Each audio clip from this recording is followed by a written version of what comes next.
So the last thing I want to talk about with you guys is a different Campbell. Devontae, what is his name? De'Vondre Campbell. De'Vondre Campbell quit on the San Francisco 49ers, right? Walked off the field, pulled Avonte Davis, pulled Antonio Brown. A lot of the speculation was that he was going to get cut, and the 49ers suspended him basically the rest of the season. And I was shocked at the amount of people that thought that was too harsh or thought that the Niners should have just cut him. What do you guys think? Let me just, I'm going to appeal to the ex-military in you, Jerm, here. If you're out here and you've got someone out here that's supposed to be watching your back, he's supposed to be eyeing your six, on your side, that's your brother, and he just quits. 3 games is a slap on the wrist. Yeah, that's a pop in the mouth for getting sassy with mommy. Yeah. That's time out. That's what Bert gives his kids when they're on their iPads for too long. Go sit in the corner, think about what you've done. That's a little like that. De'Vondre Campbell should be ashamed of himself.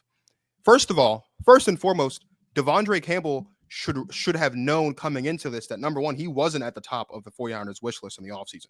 They wanted Eric Kendricks, and they got outbid by the Dallas Cowboys. And so the only reason why De'Vondre Campbell is in a 49ers uniform is because they couldn't get Eric Kendricks, but they needed a linebacker until Fred Warner and Dre Greenlaw were able to come back.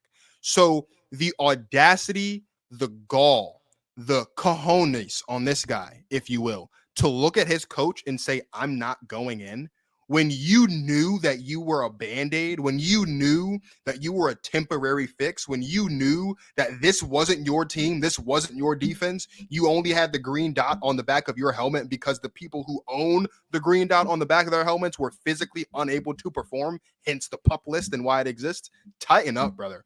And the unfortunate part for De'Vondre Campbell is he's not bad at his job. He's not a bad linebacker. He's coming off of a season where he had a pretty decent season here in Green Bay before we let him walk, right? Like, he wasn't doing terrible, but De'Vondre Campbell has essentially ostracized himself from the rest of the NFL. There is not a team, well, the Browns might, because the Browns are idiots, but other than the Browns, there's not a team in the league that is going to be picking up the phone calling for De'Vondre Campbell, because nobody's going to want to play on football with a guy who doesn't have their back and a guy who doesn't want to actually be a team player, who doesn't know their role and who doesn't shut his mouth when it's time for him to do his job. So yeah, 3 games. He's lucky he got 3 games. This is commissioner exempt list worthy, if we're being honest. Like, you should just retire now, brother. A team that calls De'Vondre Campbell's phone has to be in a really, really, really dire situation. Like, there's nobody else available to pick up the phone and call him after what he did to San Francisco. He's lucky he just got 3 games, because it should have been a whole lot more. So at first, I thought about this as military, as a firefighter, right? If I'm in a fire and there's 4 guys with me and one guy just dips out, that guy's not making it back to the station, period. Sorry. I hate to say that. He goes to jail if he fucking does that in the military, doesn't he, Jerm? Yeah. Actually, you do. You actually go to prison. Yeah, so like in this world, yeah, like if I'm in a fire and you dip off on me, you're not making it back to the station. You might as well be the CEO of a healthcare organization. But I thought about it. That hasn't been going good for those folks the past couple of days. No. Not a good day to be a CEO of a healthcare. So McRib is back. Yeah. That's all I know. So coincidence? I said, why didn't they cut him? But then it made sense. Like you said, if you cut him, now in my head, a team probably won't sign him, right? But like, if this is a tactic of his, that if he's unhappy with his role in San Francisco, then a team may know that. Maybe there's like some backdoor like type of, hey, I'm gonna quit and they're gonna cut me, and then I'll just go sign with you for the rest of the season. Like if you're the Chiefs or some other contender. Maybe. But now by doing this, not only do they prevent him from going to a different team, now you cut off the precedent that if you're unhappy with your role, you just leave in the middle of a game and the team is going to be so mad that they cut you. They'll suspend him and then they'll fine him for being suspended and make him pay some of his money back. Charvarius Ward, who lost a child, showed up to work the very next week. And that alone right there will put a notice. That guy's career is over. You said it yourself. I just had it. Like his last couple years, basically he was drafted. So he's a 4th-round draft pick by Atlanta in 2016. And then he signed a 1-year deal in 2020 with Arizona.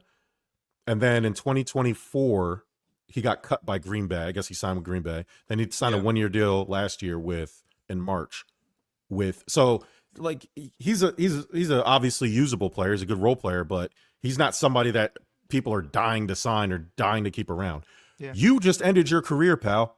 And it sucks because you have players like they fight and they claw, and it's very hard to be in the NFL.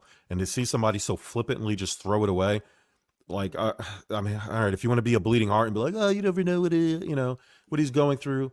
Fuck that. Fuck all that. Like, you're an adult, man. Like, there's everybody's going through shit. Everybody got shit going on. And for you to, like, and I don't want to be insensitive to mental health, but this is where the line for me between mental health and mental toughness gets tested. If you're going through something and you're truly going through something and you're mentally not in a space, that needs to be told before the fucking game starts. And if you do decide to go when the game starts, then finish the fucking game. And then you go to your coaches, and then you go to your agent, and then you go to the owner and say, bro, I can't do this. But if the coach tells you to go in the game in the middle of the 3rd quarter, then fucking go out there. Dog it if you have to. I don't care. But show up for the rest of your guys. Don't just walk to the locker room.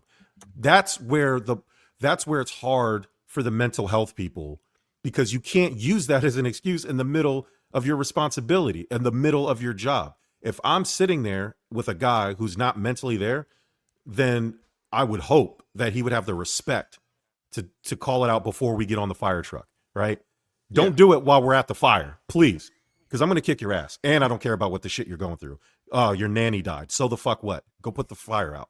We'll deal with it after the fact. Do your job. So I'm probably brainwashed by the military by this. I'm probably brainwashed. I would say it's a lot simpler than this. Who's the last person we saw quit on their team in the middle of the game? It was Antonio Brown. When's the last time we saw Antonio Brown on the football field?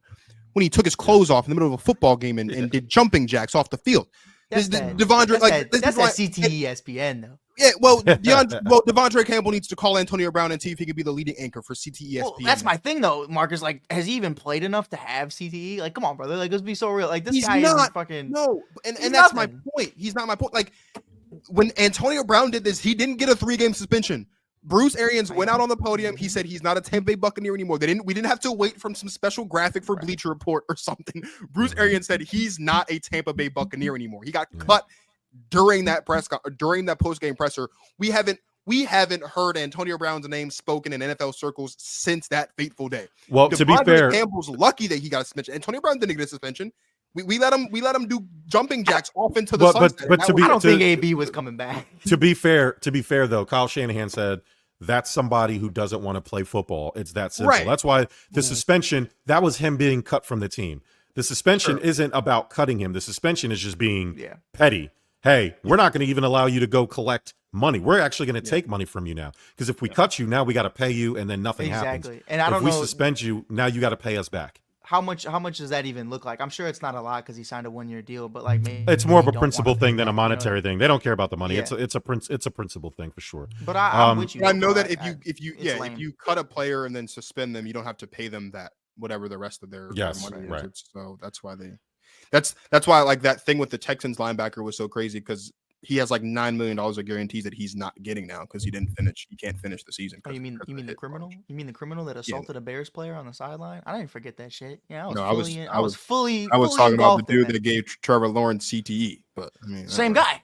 Same guy. Same guy. Punched Roshan Johnson in the face. Roshan Johnson didn't check in the entire game. Walked right up to him. All right, listen. Enough Bears talk, dog. I don't want to hear no